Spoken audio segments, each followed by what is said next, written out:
Hello, and welcome to this webinar on how to make writing a habit. This is Christina Quinn, Director of CSU Writes. We're here for fall semester. Glad you're here.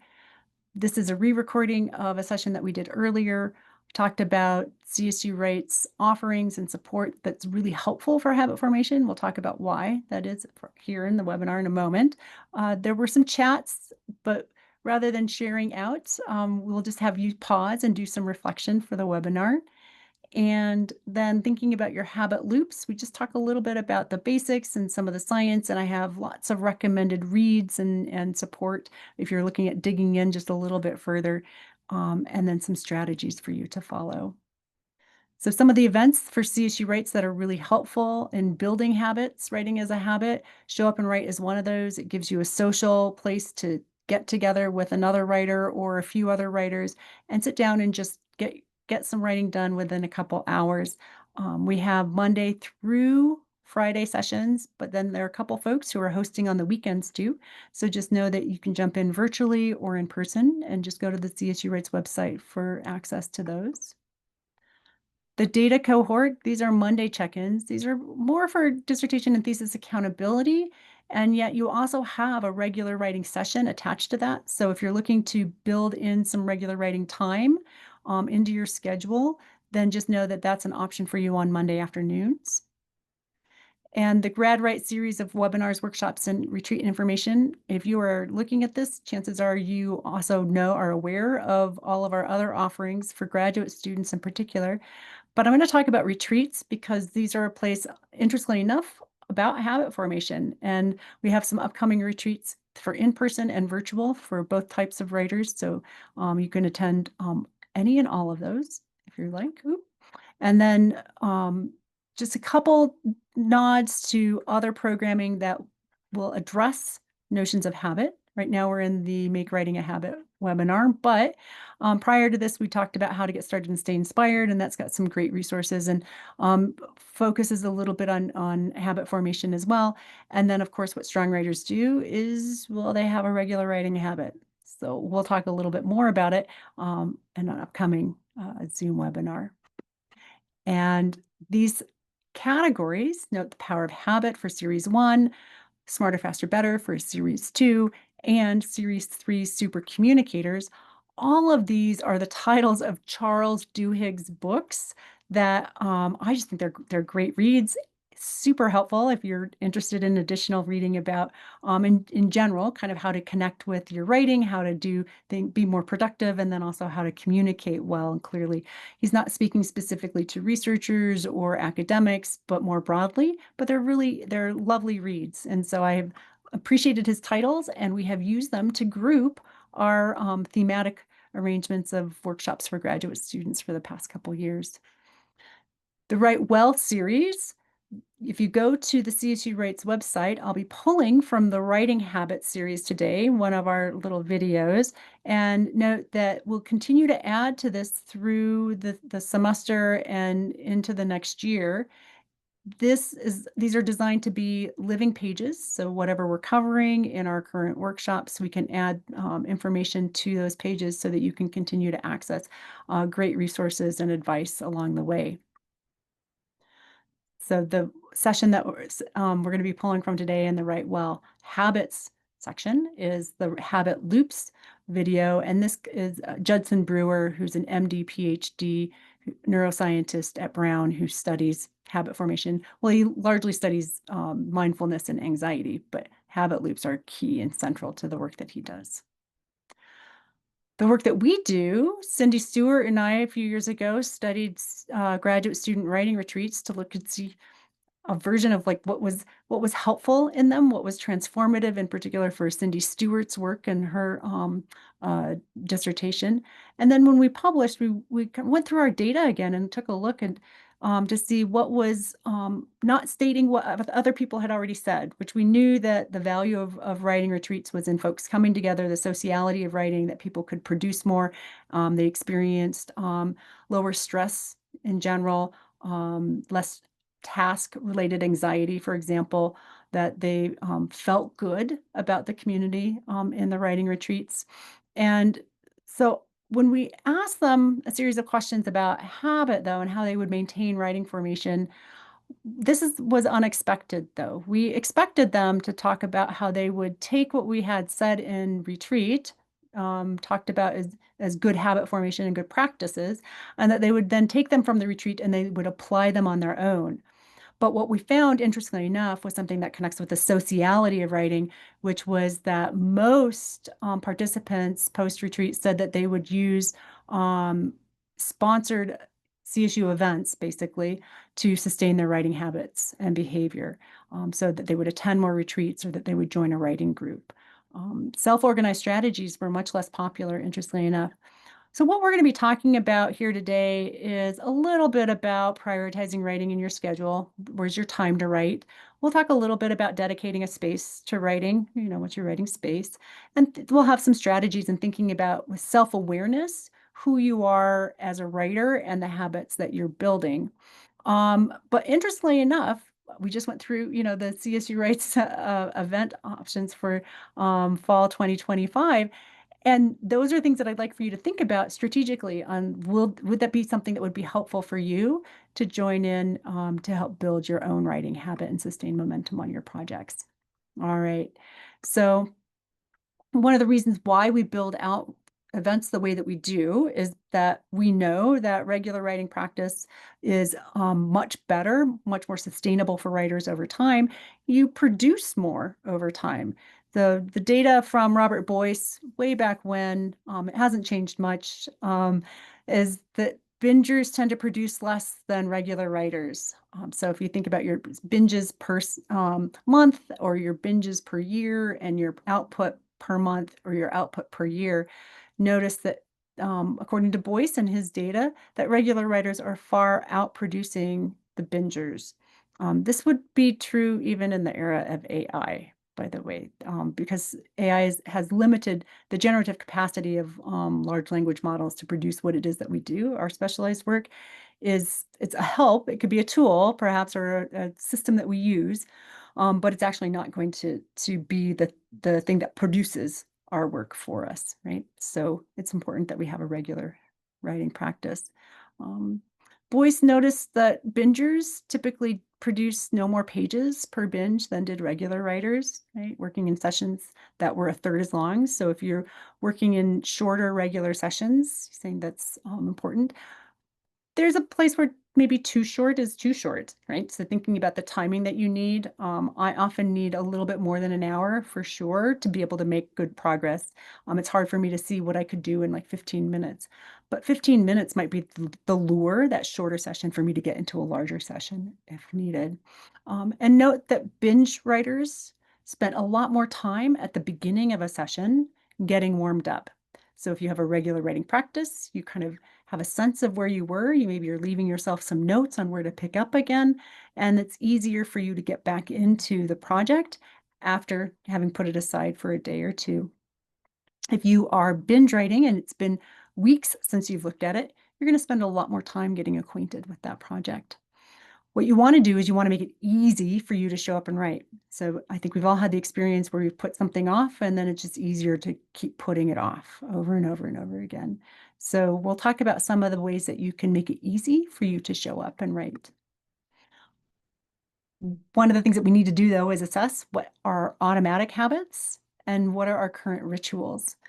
So at this moment, it'd be nice maybe pause and you could write down what are some of the habits that you have around writing, positive or negative, things that are serving you or not serving you, that are automatic, that you kind of automatically do.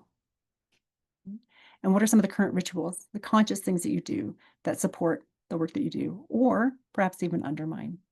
So you could think about the making the cup of tea, sitting down in your favorite chair, right? Those kinds of rituals. Um, and then the automatic habits of you realize that it's 9 o'clock in the morning. It's now time for your morning writing session. You go to make your tea. You go to sit down in your chair, right? So what are the things that are automatic? You may also find that you have some automatic thoughts. You think about writing and you think about, oh, this is an interesting next section or idea to put forward. You're thinking about your project. Or are you automatically and habitually thinking about deadlines, what it is that your advisor has said, something external. Um, so those automatic thoughts, some can serve you and kind of get you into your writing practice more easily. Some can derail you or encourage you to turn away. Another moment for reflection, for you just to pause. It's really helpful if you understand the types of writing that contribute most to your professional development and your career advancement. In our session, we shared out in the chat, but notice that those are two different things that we're talking about. One is internal to your skill development. The other one is largely external, where you get to see the external rewards, right? And how it is that the reputation that you've built, the opportunities that you have. Once you kind of understand where it is that your types of writing and how they're fitting, it's also helpful for you to bring some self-awareness to your routine, right? Where do you typically write and when do you typically write? What in that space and that time is working for you or not? What changes might you want to bring? Another moment to pause and think about your experience. How do you typically start a writing session? Those emotional sensations or physical kind of feelings of writing. You may have something that's super habitual, right? That is just internalized, that this is how you start. And how do you close? How do you typically close and how do you feel at that? If you have a place where you post some notes to pick up again or do some things that are closing your session, that can be really, really helpful. Or closing it down so you can pick it back up again. Do you feel rewarded? Do you feel typically, I don't know, uh, disappointed or exhausted, right? These are things for there's no judgment here, just kind of self-awareness of like what is it that you're typically bringing to your writing practice. So let's talk about why that's important for you to be aware of. Understanding that habit loop is really helpful for us to bring awareness to what is working or what is not working in our own writing practice. Charles Duhigg, when his conversations about the habit loop and talking about changing habits, is that he says the golden rule of habit change is that you keep the cue, the trigger, and you keep the reward, something that is feeling good, and you replace the routine.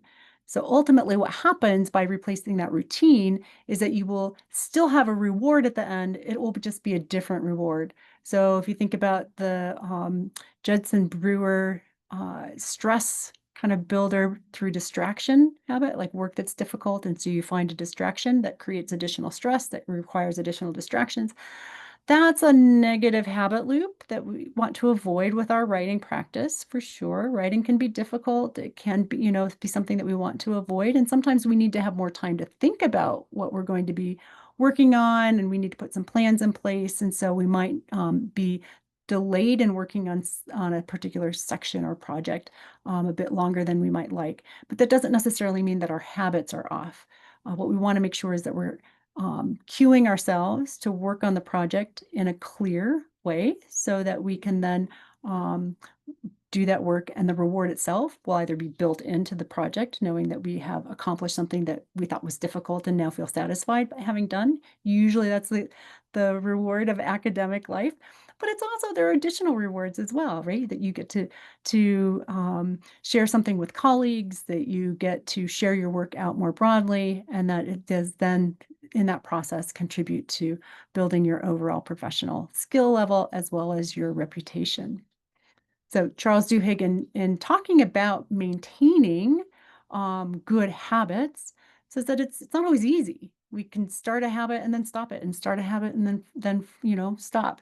And he talks about the power of belief as being the kind of essential quality. Says we have the cue, we have the routine, and then we have the reward. But if we don't really believe that it's important for us to continue sustaining our writing practice or our writing habit, that we are unlikely to do so. He believe perhaps in your writing practice and your continued professional development and contributions to the field – that would be important. So that's the kind of connection that we're making there. Intention templates, he also talks about, and so too does James Clear, about being able to be clear about what it is that you're doing. It's really difficult for you to continually show up at a session if you aren't sure what it is that you're going to be doing. So if you find that you're showing up and you're not making much progress or it's not feeling satisfying by the end, play with intention templates on what the behavior is that you want to do, what and then what you want to accomplish and when you're going to be doing it.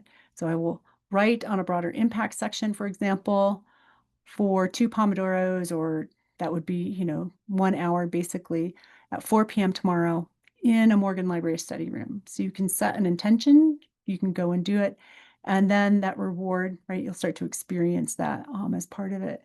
Again, that belief system of understanding why that broader impact section of a proposal would be important is also important for you to believe that showing up is going to be worthwhile. Tracking habits is a really helpful tool for you to see then what progress you're making over time. James Clear's Atomic Habits, he talks about how when you build out a habit, that the more it becomes part of your life, the less you will need external encouragement, things like pressure, peer pressure, or um, uh, deadlines to encourage you to follow through. Says incentives can start a habit, but it's your identity and who you think you are in relation to that habit that sustains it. So going out regularly, you become a runner. Writing regularly, you become a writer. Oftentimes, researchers and scholars think of themselves as researchers and scholars first, for sure, teachers perhaps next. And then rarely do we think of ourselves as writers. And yet, writing is the bedrock of our research contributions to the field, as well as our kind of scholarly work. So it's helpful for us to think about ourselves also as writers.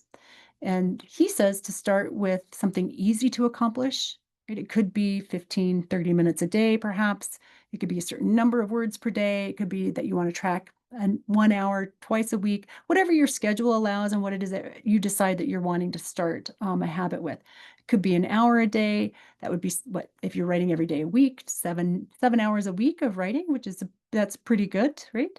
It allows for you to build momentum and to see the project progress that you're making on a project. Maybe that you're reading for some days, you're writing for other days and generating new content. It could be that you're working on figures, but that you're always at that session kind of working on that project or working on a project. Make it easy ultimately for you to show up and write. So you're clear, you know what it is that you're going to be working on. That habit tracker that we sent out, we put it in the chat earlier, but it's a PDF we're happy to share. So just email and let us know that you would like to have a copy of the habit tracker, and I can send it to you via email. And we track 4 habits for a month. Maybe you only want to work on 1 or 2. That's fine too, whatever you want. And you just can print it out. You can create your own fillable PDF, and then you can fill in every day that you show up and the days that you don't. Set what your goal was for how many days do you want to be showing up. Let's say you want to write for 30 minutes a day and you don't want to write on the weekends. So that would be 22 days out of a month, say. And let's say you showed up for 19 days.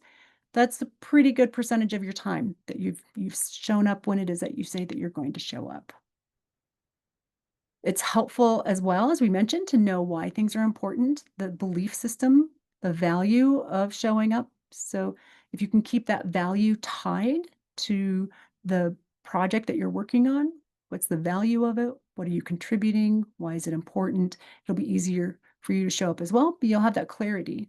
Right? Helen Sword's base habits, behavioral, artisanal, social, and emotional habits. These come from Air and Light and Time and Space. And she surveyed more than 1,300 academic writers, interviewed 100 of them. And ultimately, what she found was that not everyone is writing in the same way to be successful. That there are any number of ways that people can write and be successful and have habits, but there are some select habits that are essential to our attitudes and our attributes, right, of how it is that we're approaching our writing. So our behavioral habits of discipline and persistence, and that could be some of the things that we've been talking about, the cue, the behavior, the reward portion. but also notice that she brings in additional habits, artisanal habits of craftsmanship and pride on how it is that we are arranging our work, social habits of collegiality, and how we get connected with others through our work and collaboration. And then the emotional habits, which we've been talking about, right, as well. And how is it that we're feeling about our project? And just the most successful are feeling mostly a sense of positivity and sense of resilience, because writing can be hard. And so you're going to have to keep coming back. That resiliency is important when you get reader number two's comments and you have to incorporate something that you hadn't thought about before in your project, or revise in ways that you hadn't anticipated.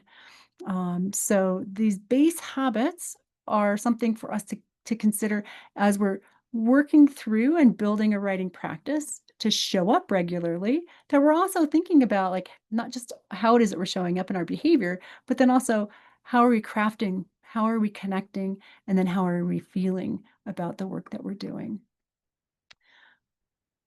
Writing life balance. We're going to talk about writing within the context of your life, but also then specifically breaking down writing in various ways that you can think then about professional development around your writing skills and habits.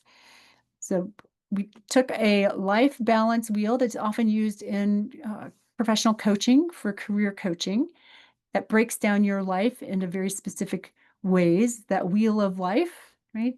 With life's purpose and your work and your development and your money and your home, your health, your finance, your romance, right? All of those things, and thinking about friends, that if you're marking off how you're doing in each one of these categories from 0 to 10, and you are feeling quite satisfied in select areas, but less satisfied in others, it may be that you want to put some effort forth on some other areas that you're less satisfied with.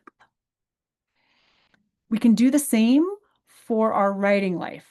We can take a look at our writing space, our writing time, our writing energy, like how much energy do we show up to our writing sessions with? Are we scheduling them at a time where we are spot on kind of cognitively, for example?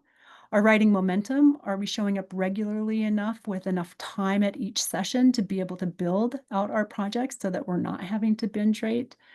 Writing in the field, and do we feel saturated and kind of knowledgeable about the work that we're doing, or what learning do we still need to do in our field about our topic? The writing in the field and the mechanics, that yellow section down below, that one is, we're looking at, like, do we understand the very structures and the genres in which we write, and how, and the types of writing that we need to be doing? The writing support in our network. Do we have a good support network? Do we have people who both in the field kind of understand what we're doing and can help guide us and mentor us or connect us? Or are we lacking in that, right? Do we need to have more folks thinking about our writing skills, just in general, base writing skills, and how skilled do you feel? This is a place where, if you are feeling at risk or low, this is a place where AI actually fits in. We know that AI can be used as a great support for language learning, for editing, for refining. My recommendation is to not use it when you're generating new content, that the content that you're working on, you should be using university designated AI systems first and foremost, that you're not dumping in proprietary or other kinds of data, and that you're working to build your skills, because we also know early data suggests that cognitively offloading certain types of writing tasks to a large language model might actually be doing a disservice for you in building out your skills. So that's just a little aside, but thinking about, like, where are you in your skill building is important. You can think about these in terms of, like, habits of practice versus habits of project. You can think about skills too, but a lot of, where is it you're showing up, when is it you're showing up, what energy and momentum you're building. Those all relate to that kind of regularity of your practice that you have. The habits of your project, this goes back to thinking about Helen Sword's ideas on attunement, and how is it that you're approaching through the artisanal qualities and the social qualities of your project, and how are you engaging with folks in your field and topically. So if you take a look at your writing life balance, you can just kind of mark off some of the ways that you typically show up. This might change from semester to semester. So if you email us. We're happy to send out the PDF and you can print it out and take it over and over and over again. And at the end of this, you would say, what is it that you're most satisfied in? And you could see here that it's probably your writing support, that you've got a great writing support network according to this, wheel. And it's probably because you're reaching out or you are connecting regularly with your advisor or colleagues. And so you've got that solid. But maybe you are least satisfied in maybe your writing space, interestingly enough, or your writing momentum, and those might actually go hand in hand. This is actually taken from one of my pieces that I did a couple years ago where I was in between. I was moving offices, and I really didn't like the current office where I'd temporarily been located. And so my writing momentum was also impacted because I wasn't showing up in the same way. My schedule was off a little bit as well. And so you can think about like why are you least satisfied in those areas and what can you do to fix it? Some of it might be an easy fix. I could start going to coffee shops where I feel a little bit more happy in writing in those spaces. That's the easy fix, right? And then also the later fixes, the new office later on. So just getting a sense of where you are can be really helpful for giving you some targeted ways to address what's working well and what's not working well, and thinking about it then on like how can you shape things so that it makes it easy for you to show up and write. All right. So resources help when writers get stuck. Um, Check this out. This is just an image of a horse rescue, which I just found amazing. But I think there's a place where sometimes we just feel stuck and it's really hard for us to get out. And we do require the help of others. So just note that CSU Writes has plenty of resources, right? The sociality of writing. We are all about bringing resources to writers so that we can share out. We know a lot at CSU Writes about what makes a good writing practice and process and other things, but we are not the only people who do. There are experts across campus and in every single department and thinking about like how is it that we do what we do. So reach out, get connected with folks, and then remember that we have the Write Well series and we have some information on habits and writing habits that you can go and access via our website. Reach out if you want any of the handouts, you have any questions or want to schedule a consultation. And until we meet again, may your writing be brief, frequent, low stress, and highly rewarding.